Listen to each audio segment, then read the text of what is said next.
Weather Service in San Diego has issued a severe thunderstorm warning for central San Diego County in southwestern California until 6:30 p.m. PDT. At 5:47 p.m. PDT, a severe thunderstorm was located near Highway 79 between Julian and Lake Guayamaca, or near Julian, moving south at 15 miles per hour. Hazard, 60 miles per hour wind gusts and quarter-size hail. Source, radar indicated. Impact, hail damage to vehicles is expected. Expect wind damage to roofs, siding, and trees.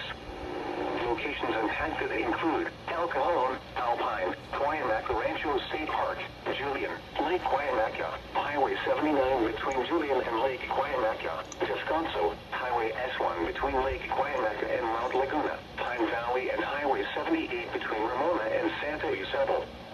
Repeating, a severe thunderstorm warning has been issued until 6:30 p.m. PDT for the following county: San Diego, California,